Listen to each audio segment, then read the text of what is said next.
નમસ્કાર દર્શક મિત્રો, હું છું રૂપલ વણિચિયા. સંપૂર્ણ ન્યૂઝમાં આપનું સ્વાગત છે. સરહદી વાવથરા જિલ્લામાં પ્રાથમિક શિક્ષણ વ્યવસ્થા ગંભીર પડકારોનો સામનો કરી રહી છે. જિલ્લા શિક્ષણ વિભાગના આંકડા મુજબ જિલ્લામાં અંદાજે 1000 શિક્ષકોની ઘટ છે, જેના કારણે આશરે 1.50 લાખ વિદ્યાર્થીઓના શિક્ષણ પર અસર પડી રહી છે. સ્થાનિક આગેવાનોના મતે શિક્ષકોની ખાલી જગ્યાઓની સંખ્યા 1400 થી 1500 સુધી હોઈ શકે છે.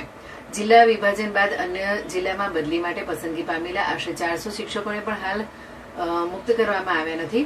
શિક્ષણ વિભાગનું કહેવું છે કે જિલ્લામાં પહેલેથી શિક્ષકોની અછત હોવાથી નવા શિક્ષકોની ભરતી અથવા વૈકલ્પિક વ્યવસ્થા થાય ત્યાં સુધી તેમને રિલીવ કરી શકાય તેમ નથી.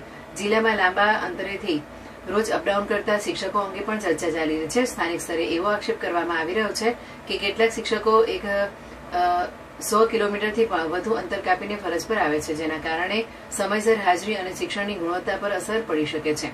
જિલ્લા શિક્ષણાધિકારી વિનુભાઈ પટેલે જિલ્લામાં આશરે 1000 શિક્ષકોની ઘટ હોવાનું સ્વીકારી જણાવ્યું હતું કે નવા શિક્ષકોની નિમણૂક ન થાય ત્યાં સુધી બદલી પામેલા શિક્ષકોને છૂટા કરવામાં આવશે નહીં. તેમણે જ્ઞાન સહાયક ભરતી કેમ્પ દ્વારા ખાલી જગ્યાઓ ભરવાનો પ્રયાસ કરવામાં આવશે તેમ પણ જણાવ્યું હતું. લાંબા અંતરના અપડાઉન અંગે યોગ્ય તપાસ કરવાની ખાતરી પણ આપી હતી. પૂર્વ શિક્ષણ સમિતિના ચેરમેન માંગીલાલ પટેલે સરહદી વિસ્તારના શિક્ષકોની અછત અંગે ચિંતા વ્યક્ત કરી તાત્કાલિક કાયમી ભરતી કરવાની માંગ કરી છે. સ્થાનિક વાલીઓ અને આગેવાનોએ પણ સરકાર સમક્ષ વાવથરા જિલ્લાને ભરતી પ્રક્રિયામાં પ્રાથમિકતા આપવા અને વિદ્યાર્થીઓને પૂરતા શિક્ષકો ઉપલબ્ધ કરાવવા અપીલ કરી છે.